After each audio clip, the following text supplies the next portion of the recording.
अगर आप लोग भी माइक्रोसॉफ्ट एक्सेल में एक्सपर्ट होना चाहते हो और एडवांस लेवल के डैशबोर्ड्स बनाना चाहते हो और कॉम्प्लेक्स डेटा को मैनेज करना चाहते हो, मेंटेन करना चाहते हो, तो ये कोर्स आप लोगों के लिए बना रहा हूँ। मल्टीपल वीडियोस पे कोर्स बन रहा है और ये कोर्स की पहली वीडियो होगी। वीडियो को एंड तक लाजमी देखो। अगर चैनल को सब्सक्राइब नहीं किया अब तक तो सब्सक्राइब कर लो, लाइक कर देना, बेल आइकन पर क्लिक करना और वीडियो देखने के बाद एंड में अपने फीडबैक्स ज़रूर मुझे देना। कमेंट बॉक्स में जाके अपने फीडबैक्स में से शेयर करना कि कैसा आप लोगों को लग रहा है और आप लोग अभी कहाँ स्टैंड कर रहे हो एक्सेल पे, क्योंकि ये कोर्स मैं बिल्कुल बेसिक टू एडवांस लेवल बना रहा हूँ। तो ये वीडियो बिल्कुल बेसिक लेवल की होगी। फर्स्ट वीडियो बेसिक लेवल की होगी। आगे चल के कोर्स बहुत इंटरेस्टिंग होने वाला है और आप लोग रियलाइज़ करोगे कि माइक्रोसॉफ्ट एक्सेल कितना यूज़फुल सॉफ्टवेयर है, कितनी यूज़फुल स्किल्स हैं ये आप लोगों के लिए। चाहे वो आपके प्रोफेशनल कैरियर में जॉब आप कहीं करते हो तो आपकी कंपनी में आप अपने रिपोर्ट्स और डैशबोर्ड्स बनाकर अपनी मैनेजमेंट को इम्प्रेस कर सकते हो,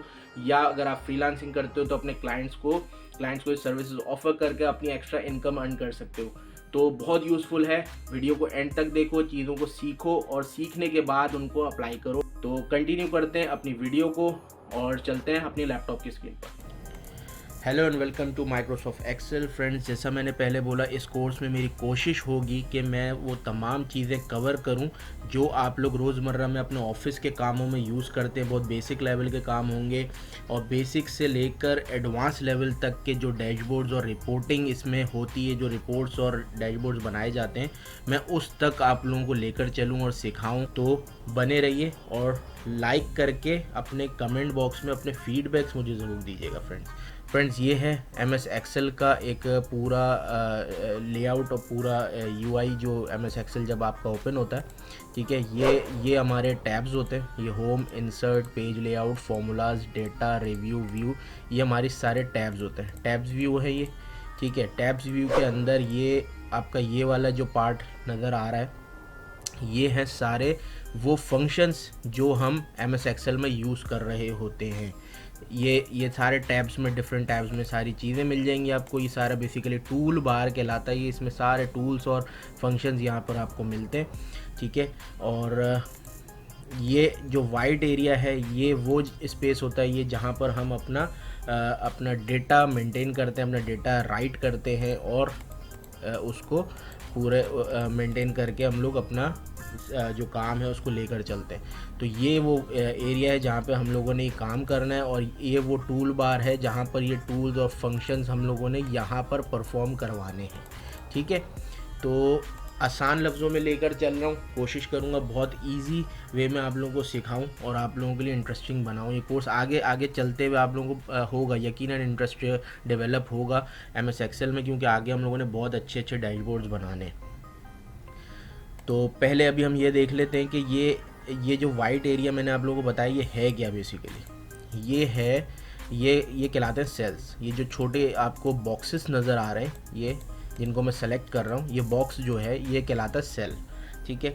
और यहाँ आप देख रहे होंगे कुछ ABCD लिखे हुए हैं। तो ये जो वर्टिकली हम लोग को नज़र आ रहे हैं, ये CDE, ये वर्टिकली जो है ये कॉलम्स होते हैं, ये कॉलम्स हैं। और आप देख रहे होंगे कि ये जब मैं किसी सेल को सेलेक्ट कर रहा हूँ तो यहाँ पर साइड में काउंटिंग लिखी हुई आ रही है। यहाँ पर ABCD लिखी हुई है, यहाँ काउंटिंग लिखी हुई है। तो ये तो होगा कॉलम्स वर्टिकली।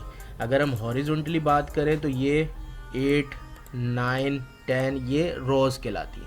ये रोज़ हो गई, ये कॉलम हो गए और ये स्मॉल बॉक्सेस जो इंडिविजुअल बॉक्सेस हैं ये हो गए सेल, ठीक है। अब हमने काम इन्हीं सेल्स पे करना है, इन्हीं रोज़, इन्हीं कॉलम्स पे करना है। फॉर एग्ज़ाम्पल, अगर मैं अपनी कोई चीज़ यहाँ पर ऐसी कोई नाम लिख लेता हूँ, मेरा नाम आ गया फ़र्रुख, ठीक है, फ़र्रुख यहाँ आ गया। तो मैं कोई यहाँ पर और कोई एक वैल्यू ऐड कर देता हूँ, $20 कर दिया, राइट। अब यहाँ पर मैं कोई और ऐसी चीज़ 1 2 3 4 5 कुछ भी डेटा एक सैम्पल के लिए मैं आपको लिखना चाह रहा हूँ, दिखाना चाह रहा हूँ। अच्छा, अब यहाँ पर क्या हुआ, यहाँ पर ये नाम आ गया, ये एक करेंसी वैल्यू हो गई, ये एक सिंपल नंबर न्यूमेरिक वैल्यू आ गई इस सेल के अंदर। अब यहाँ पर हम इसको हम ये मैं आपको ये बेसिकली इसलिए मैंने लिख के दिखाया ताकि मैं आप लोगों को ऊपर के ये जो टूल बार्स हैं, ये जो फीचर्स हैं, बेसिक फीचर्स, ये आप लोगों को सिखा के और फिर आगे बढ़ूँ। तो ये फ़र्क है। अब ये फॉर एग्ज़ाम्पल हमारा एक ये सेल है। अब ये सेल जो है ये आप देख रहे होंगे ये ई कॉलम में है और 5th रो पे है, यानी रो नंबर 5 और कॉलम ई।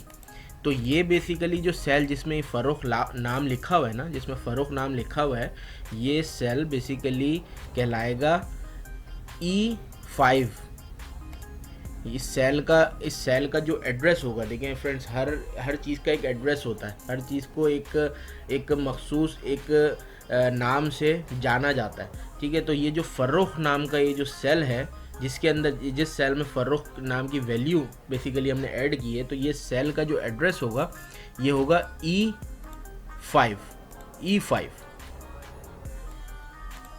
अब इसी तरीके से अगर हम इस सेल को देखें जिसमें हमने $20 की वैल्यू एक ऐड की है, ये कहलाएगा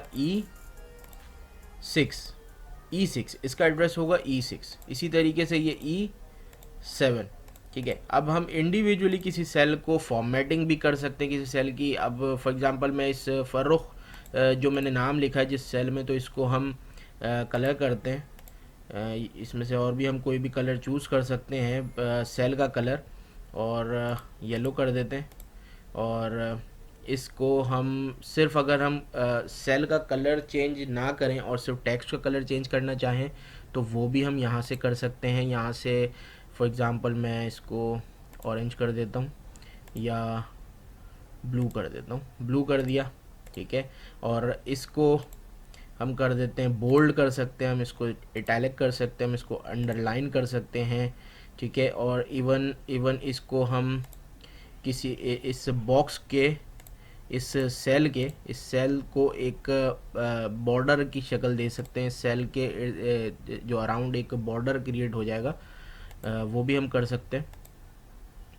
और फॉर एग्ज़ाम्पल ये देखें आप, इसके इर्द गिर्द बॉर्डर एक क्रिएट हो गया, ब्लैक कलर की एक बॉर्डर लाइन क्रिएट हो रही है और इसमें नहीं हो रही है। अच्छा, हम इनको सबको भी ऐसे कर सकते हैं, यूँ सेलेक्ट करके इनको ये सब सेल्स के तमाम सेल्स के अराउंड एक ऐसे बॉर्डर क्रिएट हो सकता है, ये हम कर सकते हैं, ठीक है। इसके अलावा अब हम ये कॉलम अगर देखते हैं तो इन कॉलम के इधर यहाँ पर देखें ये एरो, एक स्मॉल एरो बना हुआ आ रहा है, ठीक है, ये इससे सेलेक्ट हो जाएगा। लेकिन अगर हम इन कॉलम के बिल्कुल बॉर्डर लाइन के ऊपर ये अपना कर्सर रखें तो आप देखेंगे यहाँ पे ये आइकन इसका चेंज होता है। यहाँ पे ये एरो आ रहा है, यहाँ पर ये ऐसा वो एक आइकन चेंज हो रहा है। अब हम इसको क्लिक करके इस कॉलम को ड्रैग करके इसकी विड्थ बढ़ा भी सकते हैं। अच्छा, अगर हमने ये बढ़ा दिया, जब ये बढ़ा सकते हैं और कम कर सकते हैं। इसी तरीके से हम रो के साथ भी कर सकते हैं। रो के साथ देखें ये यहाँ पे एरो आ रहा है और यूं करा तो ये इसके बॉर्डर लाइन पे कर्सर लेकर आए तो इसका आइकन चेंज हुआ। इसको पकड़ के यूं ड्रैग एंड ड्रॉप कर सकते हैं। इसकी विड्थ, कॉलम की विड्थ हम यहाँ से कम ज़्यादा कर सकते हैं ड्रैग करके, और रो की हाइट को हम आगे पीछे कर सकते हैं, ऊपर नीचे ले जा सकते हैं, ठीक है। अभी हमने फॉर एग्जांपल ये हाइट इसकी बढ़ा दी रो की और ये कॉलम की विड्थ भी बढ़ा दी, ठीक है। अब आप देखें इसमें ये जो वैल्यू लिखी हुई है फ़र्रुख, ठीक है, ये एक कोने पे बॉटम पे एक लेफ़्ट साइड आपके बॉटम पर ये वैल्यू आ रही है। लेकिन मैं अगर ये चाहूँ कि ये वैल्यू एक बिल्कुल सेंटर अलाइन हो तो उसके लिए मैं क्या करूँ? तो सेंटर अलाइन करने के लिए हमारे पास ये अलाइनमेंट्स हैं। अगर मैं इसको सेंटर अलाइन देखना चाहता हूँ तो ये इस तरीके से सेंटर आ सकता है। अगर मैं इसको राइट अलाइन कर दूँ तो राइट अलाइन हो जाएगा इस तरीके से। लेकिन अगर आप ये देखें कि मैंने इसको सेंटर अलाइन किया, लेकिन मैं इसको चाहता हूँ कि इसकी चूँकि रो की हाइट इतनी है तो ये भी मुझे बुरा लग रहा है और इस तरीके से नहीं आना चाहिए, बिल्कुल लाइन के साथ बॉटम पे नहीं आना चाहिए, यहाँ पर यह आना चाहिए, यहाँ पर इस जगह पे। तो उसके लिए मेरे पास वर्टिकली अलाइनमेंट्स भी मौजूद हैं। ये वाली अलाइनमेंट जो है ये हॉरिजॉन्टली आपको फॉर्मेट कर रहा है, ठीक है। मेरे पास वर्टिकल अलाइनमेंट्स भी हैं जो कि ये अभी बॉटम हुआ है, ये टॉप हो जाएगा और ये सेंटर हो जाएगा। देखिए अब ये सेल एक प्रॉपर फॉर्मेटिंग इसकी लग रही है, एक प्रॉपर वे में ऑप्टिमाइज्ड सेल लग रहा है कि इसमें वैल्यू सेंटर लाइन है, तो वर्टिकली लाइन भी सेंटर है और हॉरिजेंटली भी सेंटर्ड है, तो एक ये अच्छा देखने में लग रहा है। तो इस तरीके से फॉर्मेटिंग की जाती है अपने सेल्स की, ठीक है। अच्छा, इसको अगर हम चाहें कि इसको कुछ और एंगल से करें, या इसमें फॉर एग्जांपल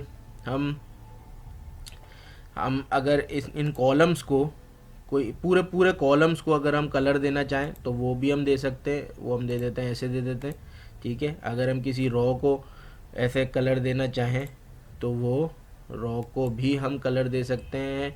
फॉर एग्ज़ाम्पल चलें ग्रीन कर देते हैं, ठीक है। इस तरीके से भी कलर जो दिए जा सकते हैं, सही है। अब हम इसको देखते हैं कि ये दो सेल, अगर मैं चाहूँ कि ये दो सेल मर्ज कर दूँ, ये दो सेल मैं मर्ज करूँगा तो मर्ज यहाँ से ये मर्ज होगा। अब देखें आप, ये दो सेल है, ये दो सेल अब एक हो गए, ये मर्ज हो गए, ठीक है। तो अगर मैं इसको एक को, दो को, मतलब एक से ज़्यादा ही होगा, दो को या तीन को, चार को, इन सारों को अगर मैं मर्ज करना चाहूँ तो ये मर्ज हो जाएंगे इस तरीके से, ठीक है। ये एक सेल हो गया, अब ये एक सेल हो गया क्योंकि ये सारे मर्ज हो गए आपस में।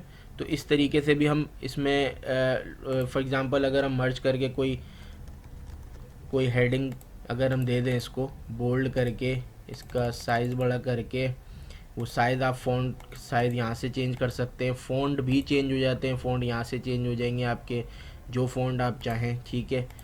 और इसको हमने ये अलाइन कर दिया, ठीक है। अगर अब हम चाहते हैं कि यहाँ पर एक टेक्स्ट हम लिख लें और इस टेक्स्ट को हम ऐसे बोल्ड करते हैं और पहले इसको हम इस तरीके से एंगल देना चाहते हैं, ठीक है। तो ये इस तरीके से भी हो सकता है।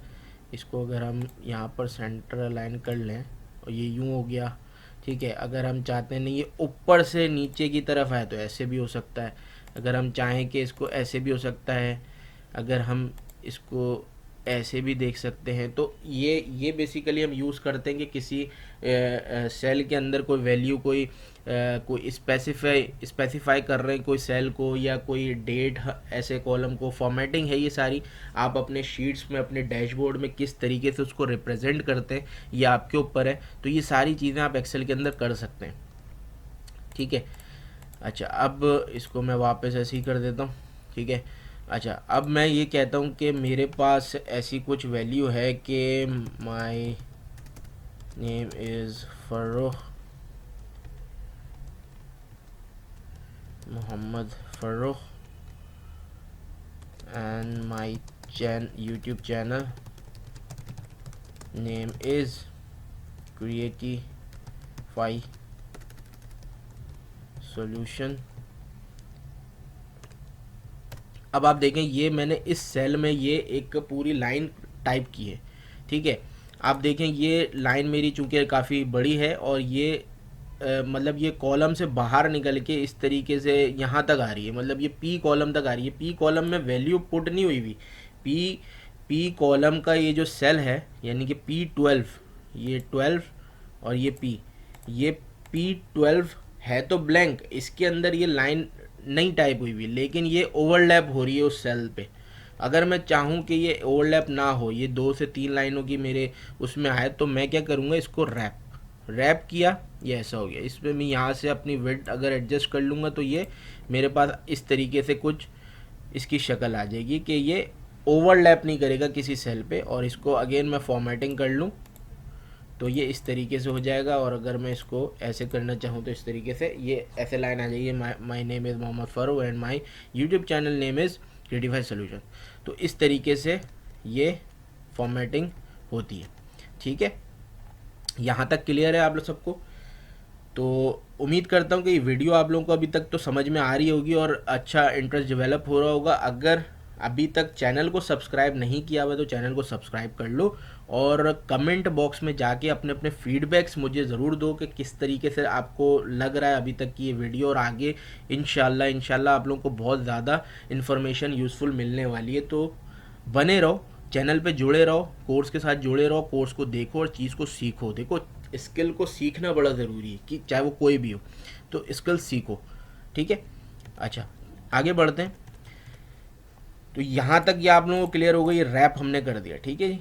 अच्छा, एक चीज़ ये है कि अगर मैं चाहता हूँ, फॉर एग्ज़ाम्पल मेरे पास ये एक हेडिंग है, ठीक है, ये एक हेडिंग है, और मैं चाहता हूँ कि मेरे पास एक एक ये यहाँ पे मैं एक और चीज़ लिख लेता हूँ, 85 सॉल्यूशंस, ठीक है। मैं चाहता हूँ कि मेरे पास ये एक हेडिंग है और ये वाला जो टेक्स्ट है ना, ये भी इसी तरह से दिखे। अब या तो देखें, या तो मैं ऐसा करूँगा कि इसके मैं यहाँ से देख लेता हूँ ये कौन सा फ़ॉन्ट यूज़ हो रहा है, इसमें फ़ॉन्ट साइज़ कौन सा है, ठीक है, ये बोल्ड हुआ है या इटैलिक हुआ हुआ, अंडरलाइन, वो सारी चीज़ें मैं एक याद करूँ और फिर मैं इस सेल के ऊपर भी आकर वो सारी चीज़ें अप्लाई कर दूँ, तो ये ऐसे ही हो जाएगा, ठीक है, ऐसे ही होगा ना, ऐसे ही होगा फ्रेंड्स। लेकिन अगर मैं इसको जल्दी करना चाहूँ, एक शॉर्टकट वे में करना चाहूँ, तो एक्सेल में बहुत सहूलत है हमारे लिए। मैं सिर्फ इस सेल को सेलेक्ट करूँगा जैसा मुझे चाहिए बेसिकली, ठीक है, इसको मैंने सेलेक्ट किया, फॉर्मेट पेंटर पे मैंने क्लिक किया, ये आप देखें इसके अराउंड एक लाइन आपको नज़र आ रही है, ऐसा लग रहा है ऐसा लाइन एक यूं करके रोटेट हो रही है, ठीक है, तो ये एक लाइन नज़र आ रही है, ये मैंने फॉर्मेट पेंटर कर लिया। अब मैं जाके इस सेल के ऊपर क्लिक करूँगा, ये सेल भी वैसा ही हो गया जैसा ये था, वैसे ही मर्जर हो गया फ्रेंड्स। देखें 1 2 3 4 4 कॉलम्स का मर्ज हुआ हुआ सेल था ये, इसी तरीके से ये भी 1 2 3 4, ये 4 कॉलम्स मर्ज हुए और बिल्कुल ऐसा ही फॉर्मेट हो गया इस सेल का भी। तो ये इस तरीके से हम लोग यहाँ पर अपने इस जो वर्क स्पेस होता है, बेसिकली वर्क स्पेस वर्कशीट्स कहलाती हैं। तो उम्मीद करता हूँ कि यहाँ तक आप लोगों को समझ में आया होगा। बहुत बेसिक लेवल की ये क्लास थी, बहुत बेसिक लेवल का इसमें मैंने चीज़ें आप लोगों को समझाई थी और कोशिश की थी कि बहुत आसान लफ्ज़ों में आप लोगों को लेके चलूँ और सिखाऊँ। तो उम्मीद करता हूँ यहाँ तक आप लोगों को वीडियो पसंद आई होगी। चैनल पे जुड़े रहो, सब्सक्राइब करो, ज़्यादा से ज़्यादा अपने फ्रेंड्स के साथ शेयर करो ताकि और लोगों का भी भला हो जाए। अगली वीडियो तक के लिए इजाज़त दो, तब तक के लिए अल्लाह हाफ़िज़।